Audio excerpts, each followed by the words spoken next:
visual aids here. Just dumped on the floor. Okay, this is going well.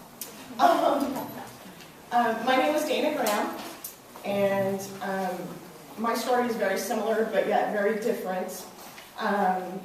We had a little girl. I have two children, and we had a little girl in July of 2008 that was born blind and deaf and missing part of her brain. She also had a cleft lip, cleft palate. Her name is Lauren Marie Graham. None of this was diagnosed in utero prior to her birth. So basically she got here and we started our journey.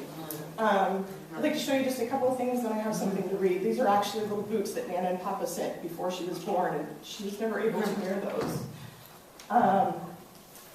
This was the Pavlik harness that was used in the NICU for hip dysplasia that she was born with, and you see this actually hooked on her shoulders, and that's how large Lauren was when she was first born.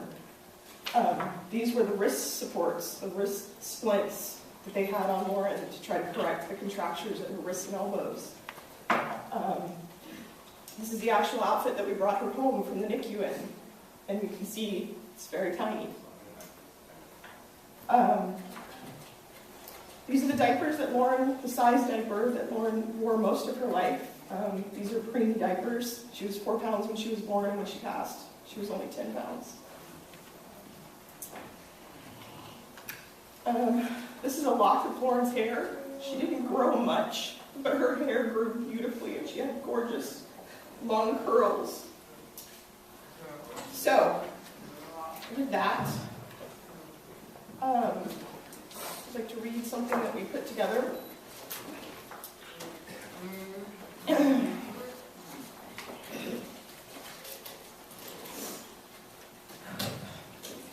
Okay.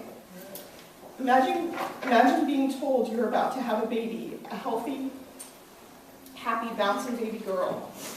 Imagine your newborn not breathing for 13 minutes after birth. Imagine your baby never seeing you, hearing your voice, or being able to eat without help. Imagine leaving the NICU after 35 days with a very medically fragile baby whose life expectancy is a week to a month and having hospice in place as you head home.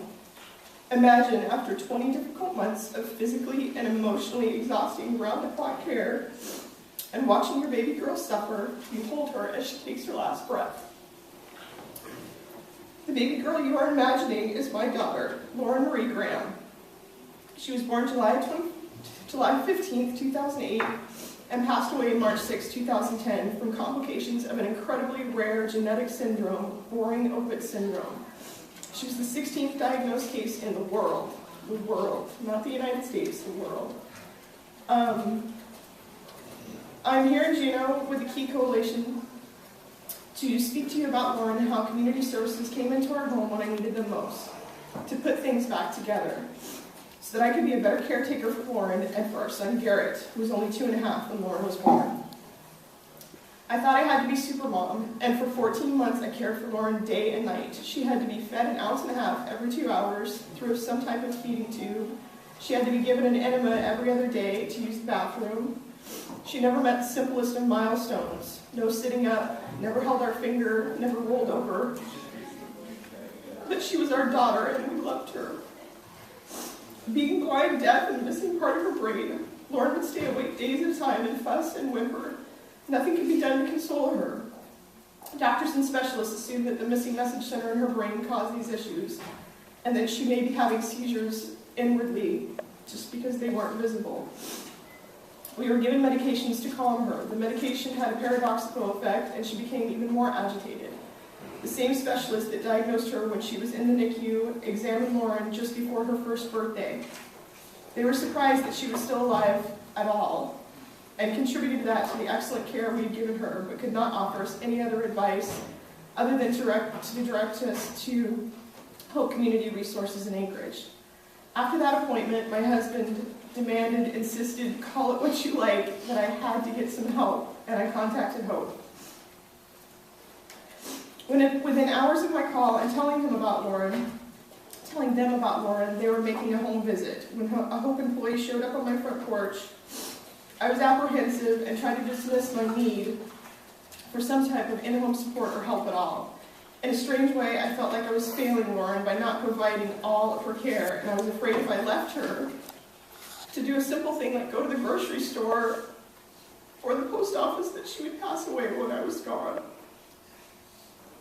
The Hope supervisor knew better and insisted that an employee come to her home the following day,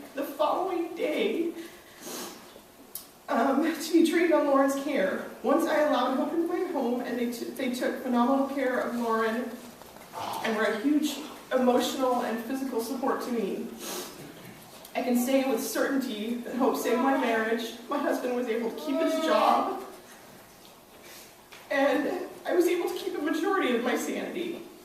I don't know anything about the budget of the state of Alaska or what it takes to fund an organization like Hope Community Resources or any other community service provider. But please, imagine for just a moment if you were in our situation with a child like baby Lauren. Imagine how community services helped us. We all knew, doctors told us, and I saw it with my own eyes every day, that we couldn't fix Lauren, but we can keep her in our home with us every day and love her during her 20 months of life, thanks in part to community services. They supported us the last 6 months of Lauren's life. We, my family, no longer need their services or assistance. We don't have a child that has these special needs any longer.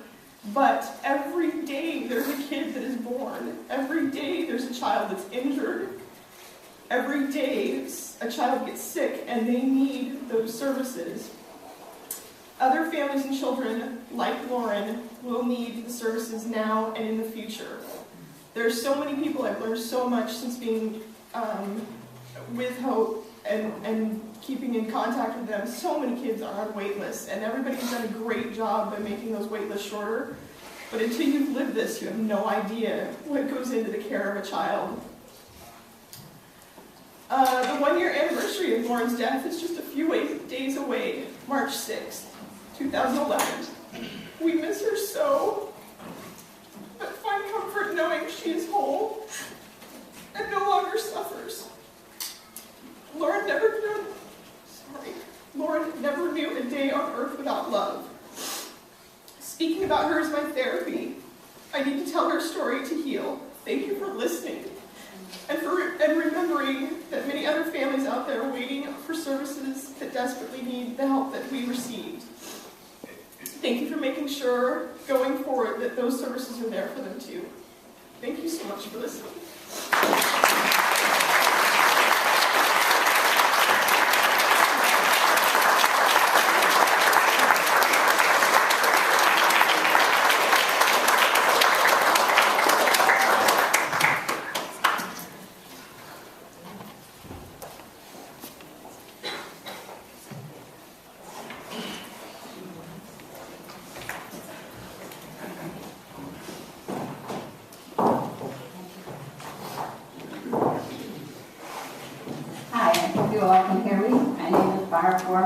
Before you get started, we are running short on time. We have to be out of here at 1:15.